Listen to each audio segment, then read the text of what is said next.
Well, strap in, because we've got one hell of a ride coming up in the next few months.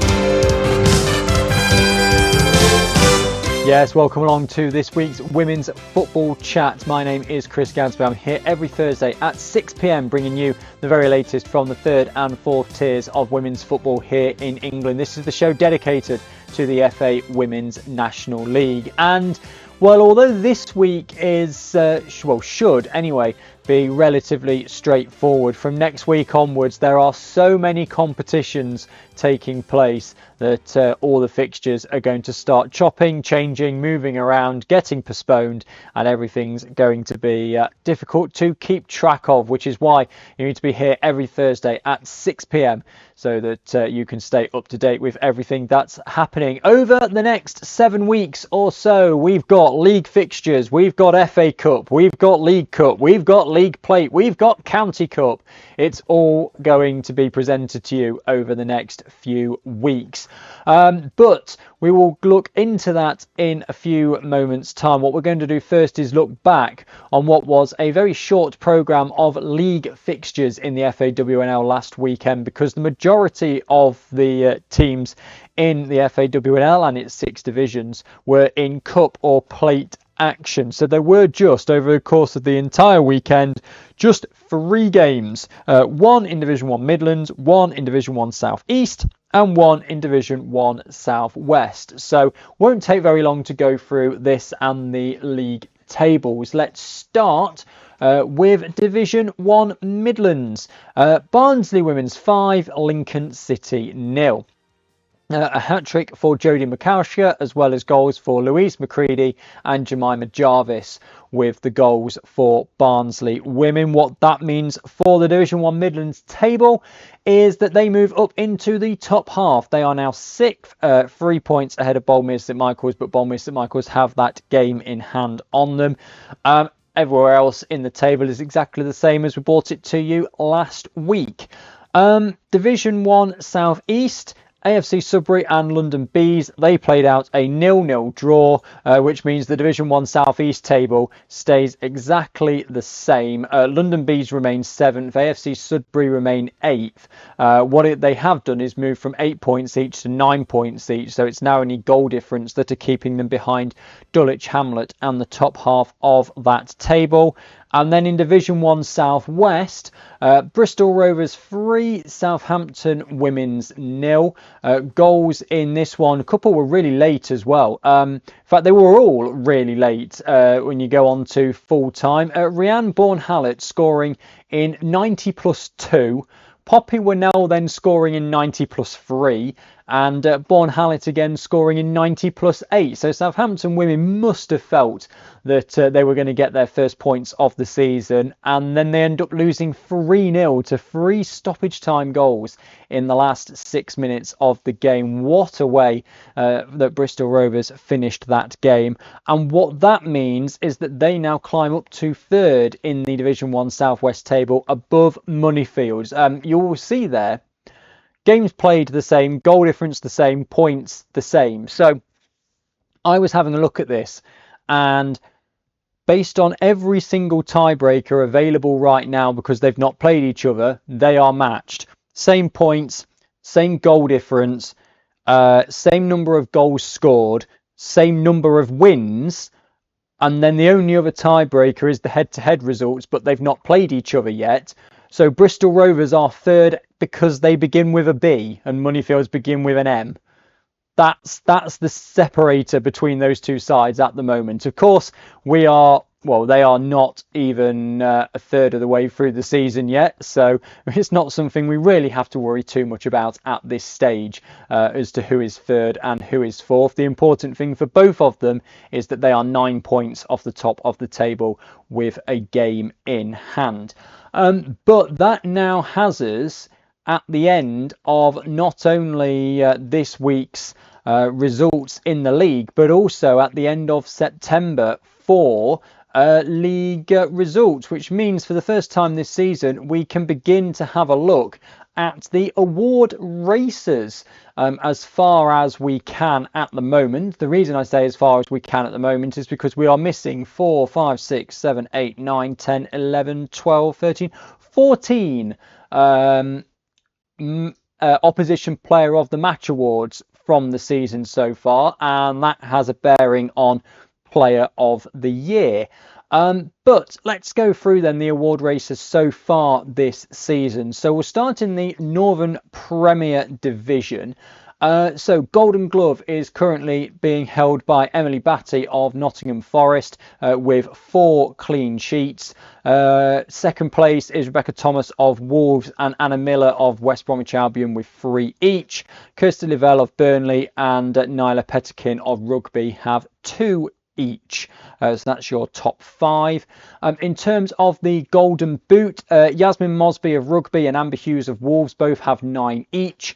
Melissa Johnson of Nottingham Forest has 8 in third, and then Nikki Potts of Rugby, Sophie Domingo of Forest and Charlie Wellings of Forest all have 5 each. And then in terms of Player of the Year, which is decided by these Opposition Player of the Match awards, and whoever gets the most of those throughout the year is given Player of the Year. For the Northern Premier Division, Phoebe Warner of West Brom has 4, Shannon Stamps, Paris Dalton and Mel Johnson of Stoke, Derby and Forest all have 3. And then there is a large collection of players. There are 11 players which have picked up 2 each. Moving down then into the Southern Premier Division, Golden Glove, Natalia Ray Negri of Ipswich has 4, Beth Howard of Oxford, Maria O'Sullivan of Watford and Frances Angel of Hashtag all have 3, Mia Smith of Cheltenham 2, Abby Bond of Exeter 2 and Rosie Kite of Wimbledon 2, as well as Laura O'Sullivan Jones of Gwalior United. In terms of Golden Boot for the Southern Premier Division, Sophie Gillies of Exeter, Sophie Peskett of Ipswich and Holly Turner of Hashtag United all have 7. Sarah Stacey of Exeter and Una Liu of Cheltenham have 5 each, and Phoebe Paul and Ashley Hinks of Oxford and Wimbledon have 4 each. In terms of Opposition Player of the Matches, it's Sophie Peskett leading the way with 4 for Ipswich. Anna Draper of MK Dons has 3, and Holly Turner of Hashtag United has 3. Charlotte Whitmore of Plymouth, Sophie Gillies, Sophie Bajan, Valentine Percy, Ellie Sargent, Megan Attenborough, Ashley Hinks, Laura O'Sullivan Jones, Lacey J. Liggett, Emily Donovan and Zoe Cunningham all have 2. So 11 players there, all with 2 manager of the match, Opposition Player of the Match awards. I've got Manager of the Month in my head at the moment because we have our meeting for that tomorrow. So then moving into Tier 4, in the Midlands, we have 7 goalkeepers, all with 2 clean sheets each. Daisy Jenkins of Sutton Coldfield Town, Ash Naismith of Loughborough Lightning, Neve Corrie of Peterborough, Jodie Whiteman of Bournemouth St Michael, Serena Clark of Barnsley, that's Barnsley Women's, Katie McLean of Northampton, Colette Bell of Leafield Athletic. In terms of Golden Boot, we have 4 in front at the moment. We've got Jade Bell and Kimberly Farrow, both of Northampton Town, Evangeline Gallop of Leafield Athletic and Jodie McAlsker of Barnsley Women's. Then a couple on 5, Jessica Collier of Loughborough Lightning and Hannah Fishwick of Leafield Athletic. And then there are 4 on 4, Macy Winters of Solihull Moors, Katie Middleton and Keir Perkins, both of Peterborough United, and Jessie Knott of Notts County. For Player of the Year, Olivia Woolston of Sutton Coldfield Town has 5, Kaylee Hines of Loughborough has 4, Rosie Axton of Barnsley Women's has 3, as does Leah Hardy of Notts County. And then again, there is a bunch of players on 2 each, 11 of those again. Division 1 North then, 5 keepers with 2 clean sheets each. Casey Bolton-Woolham of Huddersfield, Molly Finch of Chorley, Ruby Cook of Middlesbrough, Emma Bradley of Cheadletown Stingers and Rachel Chisnell of Norton and Stockton Ancients. Anna Salisbury of Durham Sestria is out in front with 6 goals in the Golden Boot race. Jessica Gillen and Jasmine Saxton have 5 each. That's for Cheadletown Stingers and Doncaster Rovers Bells. Bianca Owens of Norton and Stockton Ancients, and then Amy Woodruff and Catherine Smith, both of Leeds, have 4 each in that race. And then there's a tie at the top of the race in Division 1 North for Player of the Year. Holly Kelch of Fylde, Erin Nicholson of Durham, and Jessica Tugby Andrew of Doncaster Rovers Bells all have 3 each. Division 1 South East then. 4 players with 3 clean sheets each. Eliza Dogger of Actonians, Sarah Quantrill of Norwich City, Darcy Guy of Rail Bedford, and Saskia Reeves Priestley of Dulwich Hamlet, all with 3 each. Isabella Simmons of Cambridge United is out top in the race for the Golden Boot with 6. Natasha Snelling of Norwich has 5, as do Dianor of Actonians, Gemma Fraser of Chesham, and Anasia Harney of Ashford Town. And then 3 on 4 goals each. Natalia Mikowska of Chesham United, Alicia Stoccho Down of Cambridge United, and Grace Stanley of Queen's Park Rangers. And then there are 5 players with 3 Opposition Player of the Match awards each. Dianor of Actonians, Isabella Simmons of Cambridge United, Gemma Biggerdike of Rail Bedford, Alexandra Baker of London Seaward, and Nina Miolo of AFC Sudbury. And finally then, Division 1 South West, way out in front at the moment, Hannah Cox of Swindon Town with 5 clean sheets, 3 ahead of the chasing pack. Georgia Jenkins of Moneyfields, Alex Madden of Bridgewater, Erin Foley of Bournemouth, and Georgina Hunt of Bristol Rovers. Jenna Markham of Bournemouth is leading the Golden Boot race, 1 ahead of Annabelle Colston of Swindon, who is on 7. And then there are a bunch of players on 5 each. Charlie Wilson-Wilton of Moneyfields, Ellie Stripple of Bournemouth, Megan Jarvis of Bristol Rovers, Shannon Albury of Moneyfields, Naomi Clipston of Keynsham Town, and Tierney Scott of Worthing. And then it's Samantha Cripps of Bournemouth Sports who is out top in the Player of the Year for Division 1 South West. Naomi Clipston of Keynsham Town, Megan Jarvis of Bristol Rovers, and Sarah Luce of Moneyfields, all 1 behind on 3. And then there are 8 players who have 2 each. So in terms of overall goal scorers, it's Yasmin Mosby and Amber Hughes who are out top in the entire FAWNL with 9 at the moment. The Northern Premier Division already with 86 different scorers. So they certainly know how to spread it around in the Northern Premier Division.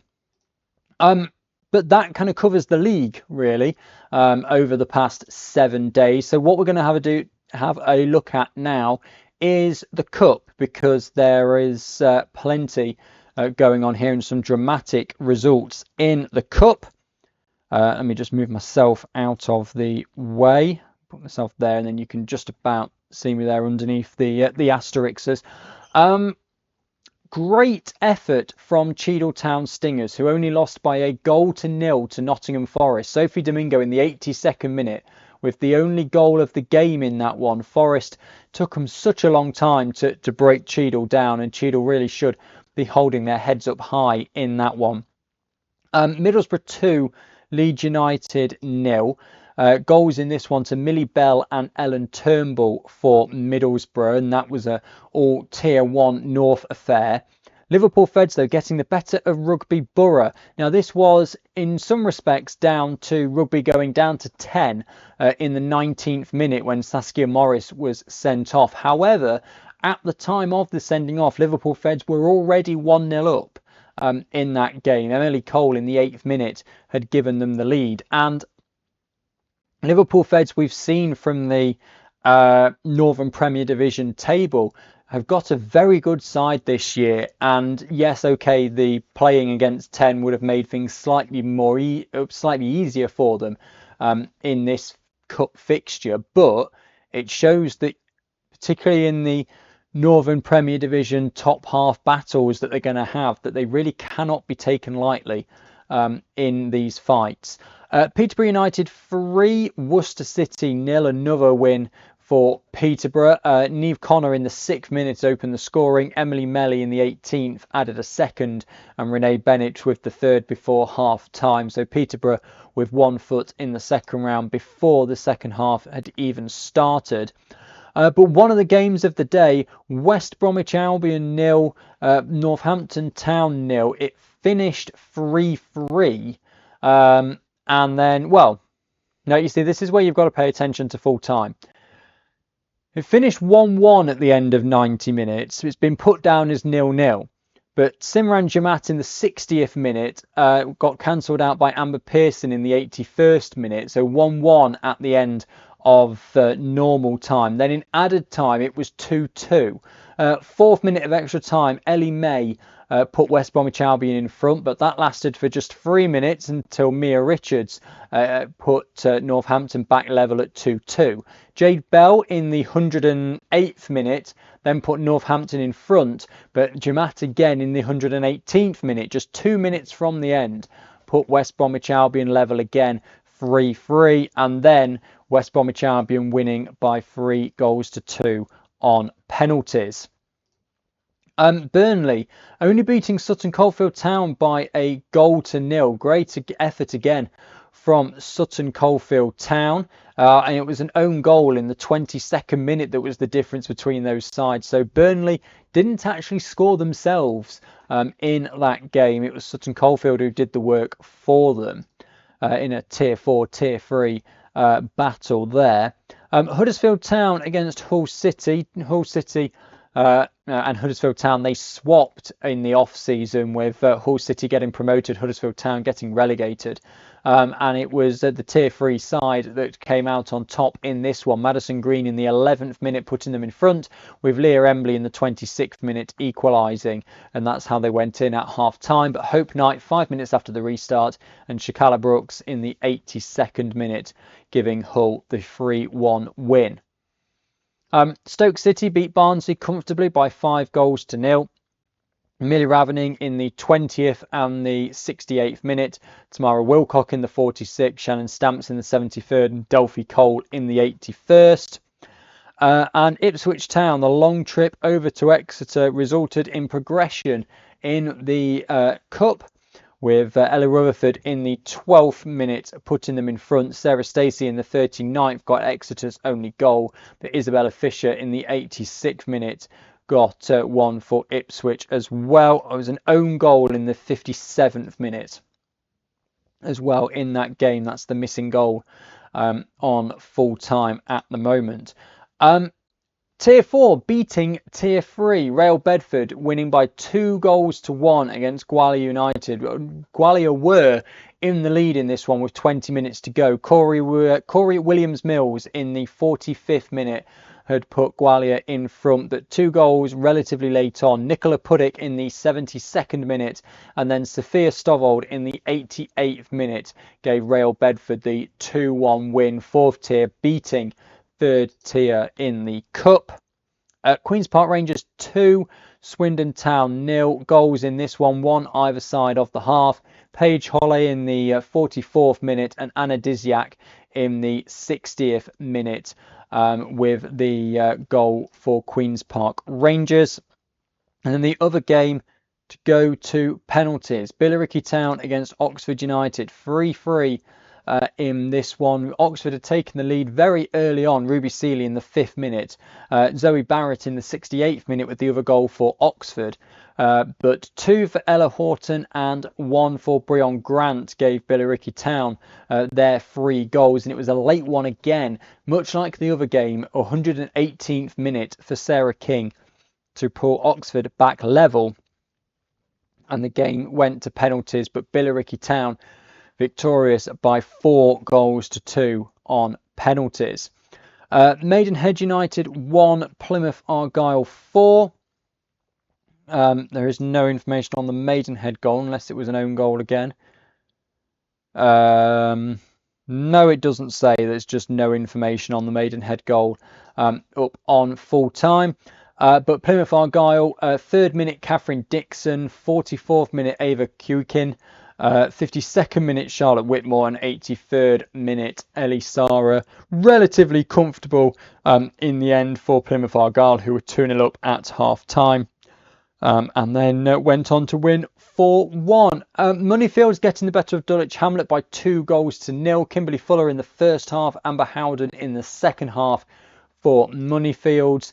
And then what was last season championship match between Lewes and Watford this season in the Cup went the way of Watford, with Lashante Paul in the 70th minute giving them the 1-0 win over Lewes. And then the long trip, it was #United who drew the short straw to go up against the side that was quite blatantly from the north, that got moved down into the southern half of the draw. And they come away with a 3-0 win against Derby County. Holly Turner, 45th and 90th minute. Freda Ayisi in the 49th minute with the goals for #United. What that has done with #United winning that game rather helpfully has pulled it back into 8 northern teams and 8 southern teams in the competition, which means, of course, that we are back to a normal cup draw, still regionalised north and south, but we have a normal cup draw. We might as well, while we're here, it's not for another few weeks now, 20th of October, that cup draw, but we might as well go through it for you. So in the cup, we have in the northern half of the draw, Nottingham Forest against Peterborough United, Hull City against Burnley, Stoke City against Liverpool Feds, and Middlesbrough against West Bromwich Albion. Then in the southern half, Ipswich Town against #United, Moneyfields take on Real Bedford, Plymouth Argyle against Billericay Town, and Watford against Queen's Park Rangers. So that's the draw for the cup competition. Let's now go and have a look at the plate competition. We had the results of that from the weekend as well. And the good thing is that everything got played this weekend. So we've had none of these awkward, we've got to wait another week or maybe 2 weeks for these cup games to be played. They all managed to get on despite the weather, and we had a complete draw on Monday night. The same probably can't be said for next round. In fact, I know the same can't be said for next round because it clashes with the County Cup. So it's going to be all over the place, and particularly for the Tier 4 teams, they've got the FA Cup third qualifying round next week. If any of those games are called off, because some of them are away to like a Tier 6 side, if any of those games get called off, that will then have a knock-on effect on the second round of the League Cup and Plate. And then if there's a County Cup game in there as well, it can keep pushing and keep getting pushed back, and it just becomes awkward. But we'll keep you abreast of that on the Women's Football Chat every single week.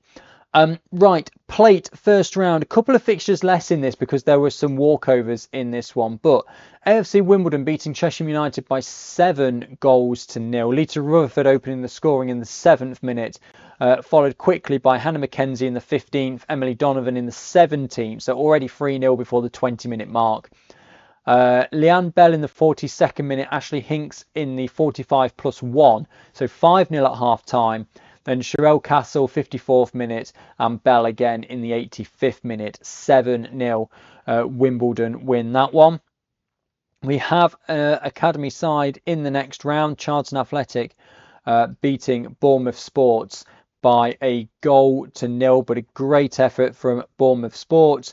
Maya Bethelme in the 59th minute with the goal for Charlton Academy. We have 4 Academy sides in the next round. Hopefully that is as far as they get, but we know one at least.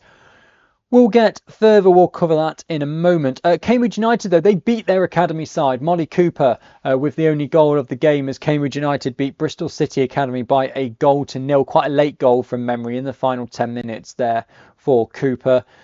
Halifax beating Notts County by 2-1. Notts don't have their lineup yet, but Chantel Gallagher in the 25th minute and Minnie Wilson in the 45th minute with the goals for Halifax.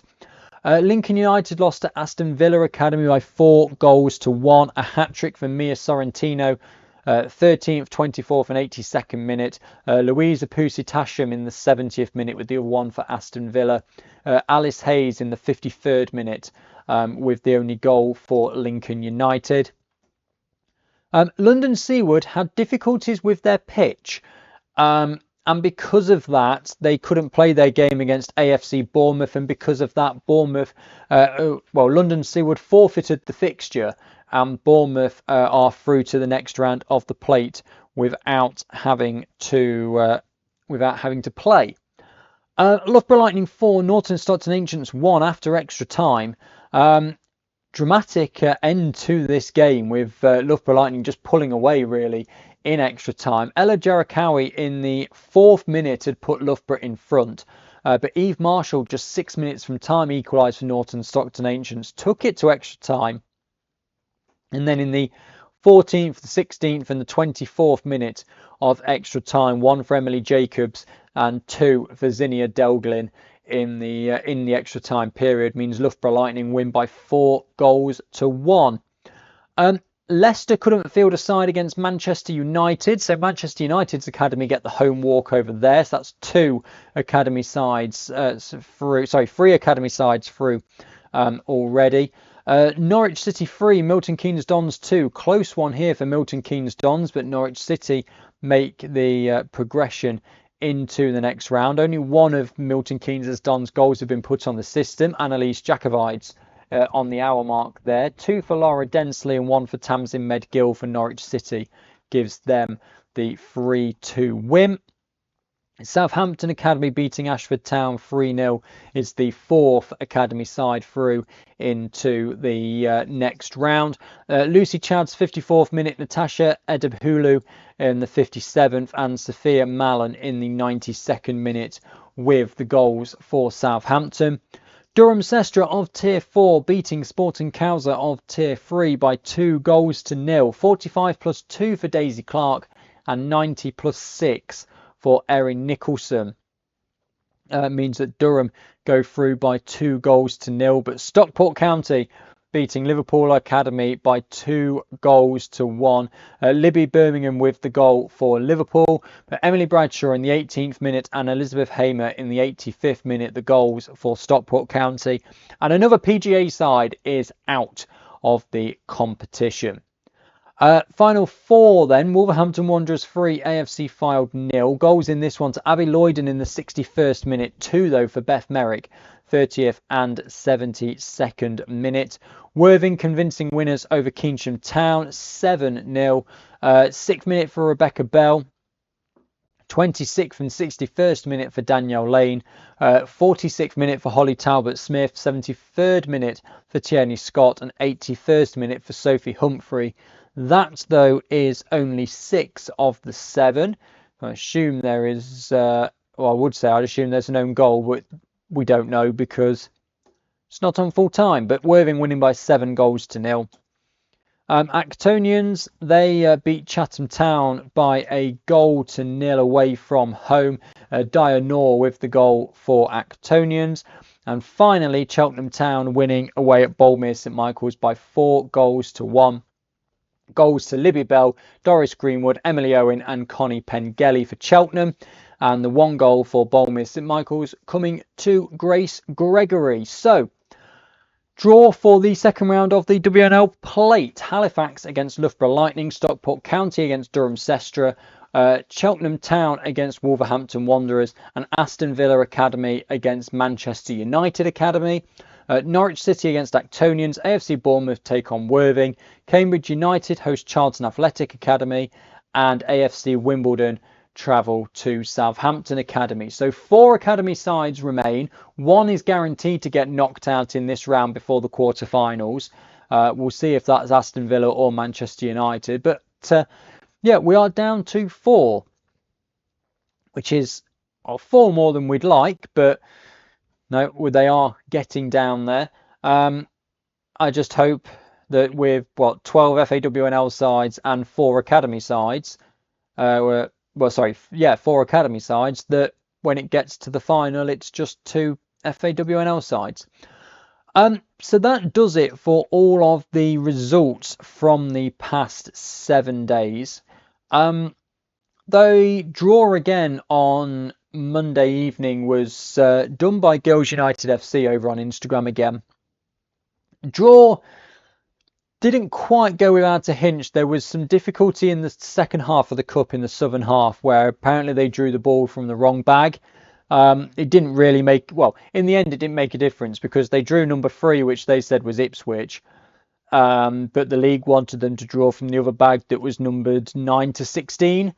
And then they drew out number 11, which was still Ipswich. So it didn't actually affect the draw at all, but it was a little bit messy. We still had the pronunciation problems, but my biggest issue with the draw on Monday was just the length of time it took. 32 teams took like 35 minutes to do. It was just a bit too slow. You're looking at half that, really. What I would like to see is do the draw like relatively rapidly. You're looking at like 15-20 seconds a ball, really, if you just go number 4 is such and such against such and such. I think that would help on the side of getting lost about whether they were on a home or away team. I mean, that's why a lot of the draws have 3 people, one person reading stuff out, one person doing home and one person doing away, because that then allows you to know, I'm drawing, I always do the away teams, we're on an away team. So maybe that's something to look at, league. But you do the draw quickly and then go into detail about the fixtures and how teams are doing after the draw. And that way it just doesn't slow it down, because the length of time between teams, that was the issue for me. And I think that's what also caused some of the confusion about quite where they were in the draw. I mean, I would still like to see, from my point of view, I would still like to see the league going to different clubs, like on a training night, or even if if it's a Tuesday night, let's go to Dulwich Hamlet and we'll do the draw live from Dulwich Hamlet and get 2 Dulwich Hamlet people, like a coach and a player or something, to do the draw. And then the next game we might go to Bournemouth Sports, and then we might come up and we'll do it from Peterborough for the next round, or we might do it from Norwich, or something like that, just so the clubs themselves are a bit involved. That's what I'd do anyway. But at the end of the day, a video draw is better than it just appearing randomly on social media. Right, fixtures. Full programme of league fixtures and then a little bit more this weekend. So everyone's taking part. We then have one midweek fixture to go through as well in the Southern Premier Division. So we'll cross that in a minute. But Burnley against Derby County, 3rd against 8th. Hull City against West Brom, that is 6th against 9th. Nottingham Forest top of the table against Halifax in the relegation zone, yet to win this season. You would suspect Forest will win that game. Stoke City against Sporting Cowser, that is 7th against 12th. Stourbridge against Feds is 10th against 5th, but the big one is Rugby Borough travelling to Wolves, that is 2nd going to 4th. You would expect, as I've said, you would expect Forest to beat Halifax. You would expect Burnley to beat Derby County. Liverpool Feds away at Stourbridge. You'd expect them to win that game as well. Somebody will drop points between Rugby and Wolves. They might both drop points if there's a draw, but somebody will drop points. And that could put them, 4 points behind Forest. Forest go up to 20 if somebody loses. They're back on 16. But then again, they could, if Rugby win, they stay right there, or they could go top. Wolves could go top if Forest drop points. Burnley could go top if Forest drop points. It's so tight at the top of the Northern Premier Division. Down towards the bottom, I think it's going to be I think it's going to be a difficult weekend with, as I've said there, Sporting Cowser away at Stoke. You would probably think Stoke will win that game. Halifax have got it tough. Stourbridge have got it tough. Hull are probably in the best position to pick up points down towards the bottom. And again, Derby have got it tough. Southern Premier Division. Let's see, we've got one game there on Wednesday as well. So we'll start with the weekend. AFC Wimbledon against #United, 7th against 1st. Exeter City against Billericay Town, 5th against 6th. Gwalior United against MK Dons, 10th against 12th. Ipswich Town against Watford, 2nd against 4th. Lewes against Plymouth Argyle is 9th against 11th. Oxford against Cheltenham is 3rd against 8th. And then on Wednesday, Plymouth Argyle Exeter, which is 11th against 5th, or it is at the minute anyway. Now that game on Wednesday is the game that would have been played with the rest of the midweeks a couple of weeks ago, but they moved it here. I'm pretty sure that is because it's at Home Park. Yes, it is. As are Plymouth Argyle's games, but I think there might have been a clash with the men there, if memory serves. So plenty of big games in the Southern Premier Division this weekend. Ipswich in 2nd on 13 against Watford in 4th on 10. Both of those teams have got 2 games in hand on #United at the top. Now, from a #United point of view, if they can get the job done away at Wimbledon, a Watford win works best for them, because it means that Watford and Ipswich will both be 6 points behind them with 2 games in hand, so it evens it out again. You go back to just goal difference. Obviously, Ipswich and Watford will both want to win.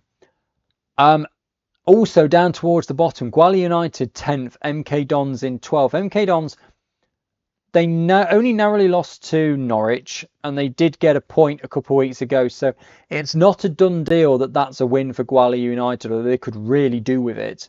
And with Plymouth Argyle away at Lewes, who are 9th and 11th, it's really big. The bottom 4 are all playing each other, so you could see plenty of shake-up. Now, it could be that Lewes and Gwalior both win, and then in the first week of October, there's already a 5-point gap between the bottom 2. Granted, Plymouth have got game in hand, but that's against Exeter midweek. You will see that gap then. It's a 5-point gap if Lewes and Gwalior both win. And it starts to say, well, that's 2 wins you've got to go and get now in order just to catch that gap up. It starts to get a little bit more difficult for Plymouth and Milton Keynes. But yeah, we could see probably not a huge amount in the way of teams changing positions, but it could be a really significant weekend in terms of gaps forming both at the top and at the bottom. Division 1 Midlands then, we've got our 2 front runners, Peterborough and Loughborough Lightning. Peterborough away at Notts County in 5th. Loughborough Lightning at home to Solihull Moors, who are down in 10th. Elsewhere, Lincoln United against Sutton Coldfield Town. That's 8th against 9th. Northampton Town just a point behind those top 2. They are at home to Barnsley Women's, who are in 6th. And then, Notts County, and then Leafield Athletic at home to Lincoln City. You would imagine that Leafield would win that game. Worcester City and Boldmere St Michael's, that is 11th against 7th at the moment. So it's an interesting one there as well. Peterborough are 3 points clear of Loughborough, but Loughborough have got a game in hand. They're 4 clear of Northampton, but Northampton have a game in hand. They're 4 clear of Leafield, but Leafield have a game in hand. So it's going to be an interesting one to look at that. Then you've got your mid-table of Notts County, really.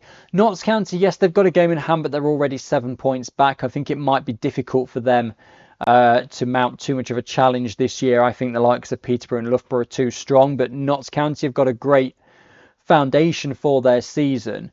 So it might be that this is a building season, and then maybe next year they get some players in and really go for it.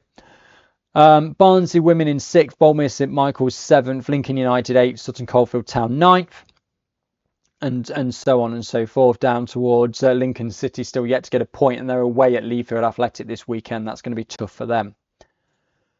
Into the north then, again, full programme of fixtures. Barnsley against Stockport County, that's 11th against 5th. Cheadle Town Stingers in 2nd against Leeds in 4th. Big game there towards the top. Chorley in third against Middlesbrough in first. Another huge game towards the top. Doncaster Rovers Bells against Norton Stockton Ancients, 9th against 7th. Durham Sestra in 8th against Huddersfield Town in 6th. And York City in 12th against AFC Fylde in 10th. So, again, really important weekend. Third hosts first, second hosts fourth. So the top 4 all coming up against each other. All of them have a chance. Well, actually, apart from Leeds, the top 3 all have a chance to be top of the table by the end of Sunday. So it's going to be really interesting to see those battles. Down towards the bottom as well, York City, 1 win so far this season. AFC Fylde, 1 win so far this season, but one of them's outside the relegation zone and one of them's in. Now, granted, York City, with their 2 abandonments from about 10 days or so ago, have got a couple of games in hand on the teams above them that they're trying to catch. They could win both of those games in hand and end up 6th. Because we are in, so early on in the season here. And so many teams have been taking points off each other, draws. I mean, Barnsley have got 3 draws from 5 games. That's where their 3 points have come from.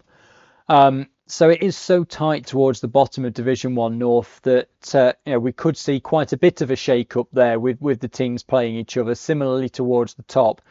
So it'll be interesting, again, come next week's show, to really have a deep dive into what's happening in those tables.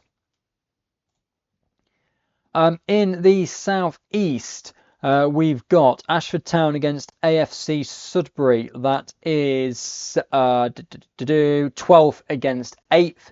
Cambridge United against London Bees is 5th against 7th. Dulwich Hamlet against Actonians, 6th against 2nd. London Seawood against Chatham Town, 11th against 3rd. Norwich City against Real Bedford, 1st against 4th. And Queen's Park Rangers against Chesham United, 9th against 10th. So, yet again, we're in a situation here. Norwich City in 1st, hosting Real Bedford in 4th. Now, yes, Real Bedford are 4th, but they have a game in hand. If they were to win the game in hand, they'd be tied on points with Norwich City and Actonians. As I said, that big win for Actonians in the midweek against Chesham, they were only 1 goal shy of going top. The top 2 can barely be separated, but Actonians have got to go to Dulwich Hamlet, which is not easy. And then towards the bottom as well, 9th plays 10th as QPR take Chesham. If they draw that game, then the gap starts to open again. If Queen's Park Rangers win that game, then there really is going to start to become this big separation between everybody else and the bottom, which there has in previous years tended to be in Division 1 South East. So we could be in a situation here. If Queen's Park Rangers beat Chesham United, they move on to 11. AFC Sudbury could well win away at Ashford Town, and they would move on to 12. London Bees against Cambridge United. I mean, even if you take that out of the equation, that's then a 6-point gap between what would be 9th and the relegation zone in 11th, and a 5-point gap between Chesham in 10th and 9th. And again, then you start to look at, okay, is it going to be 2 from 3 that go down? And are we starting to then look at a mini league between those teams when they play each other? And is that going to be the difference? Or are they going to just about stay in touch and go on a big run towards the end of the season? Of course, we won't know that until April. But it's these stories throughout the year that start to develop as the league begins to split up. Similarly towards the top, I mean, the game at the top this weekend is 1st against 4th. Real Bedford, if they win that game, put themselves in a great position because they'll then be level on points with Norwich and with a game in hand on them. So Real Bedford have the opportunity to put themselves in a great position. The flip side of that, of course, is that they're already 8 goals on the goal difference behind Norwich. If Norwich win by 2 or 3 goals, that then extends to like a 12 goal difference advantage and then 6 points, and Real Bedford only have 1 game in hand. So it's one of these, it's almost like a 6-pointer, but we're so early in the season, I don't want to call it that. But, Real Bedford could be in a great position by the end of the day, or looking like it's it's a stretch back. Not impossible. You're talking Norwich slipping up once, maybe twice. But it's one of those where you go, okay, we're a third of the way through the season. They've drawn a couple of games. They've not lost yet. Where are they going to slip up? And where teams that are pushing for the title tend to slip up in these situations is when all of these cup fixtures and county cups and postponements start messing them around, and you get one game a month in the league where all of a sudden you're free with somebody else at the weekend. The league uses it's 5 days away, you're playing this weekend scenario, and then you're not quite prepared for it and you end up dropping points. So Real Bedford will really want to hit the ground running this weekend and beat Norwich. Yes, it's away from home. It'll be difficult, but they would put themselves in a very good position if they were to do that. And then South West, finally, Abingdon United against Bournemouth Sports, AFC Bournemouth against Keynsham Town. So Abingdon against Bournemouth Sports is 10th against 11th. Really important game down towards the bottom of the table. Although with 4 teams on 6 points and someone on 7 points, and Keynsham on 7 points with in 5th, it's not as crucial, it feels, as some of the other games. Bournemouth against Keynsham Town is 2nd against 5th. Bridgewater United against Worthing, 7th against 6th. Bristol Rovers Swindon Town, 3rd against 1st. That is a really big game at the top. Maidenhead United against Portishead Town is 9th against 8th. And Moneyfields against Southampton Women's is 4th against 12th. Now, I seem to recall this from looking a few years ago, but I'll look it up again now, is that you look at the last few years and there are so few points dropped that win the league. So obviously last year with Exeter winning, they only dropped 4. Cardiff dropped 8 the year before that. The year before that, it was Cheltenham who dropped 9.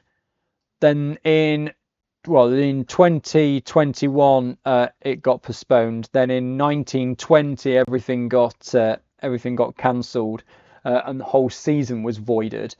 The year before that, Keynsham Town, they're the ones that went up with a goal difference of 100, but they only dropped 7. And then in 2018 it was Plymouth and they only dropped 4. And you can see where I'm going with this. Chichester, then they only dropped 2 the year they went up. Chichester having a great year that year. And then, well, it's jumped into the Northern Division then because it changed somewhat. But then you go to Swindon Town and they dropped 7 that year. My point is, you've got to go back more than a decade to drop more than 10 points and win the league title. So then you're looking at, okay, well, if you get a Bristol Rovers against Swindon, let's look at it that way. Bristol Rovers have dropped 6. They lose to Swindon, they'll have dropped 9, and they will be 12 points from the top of the table.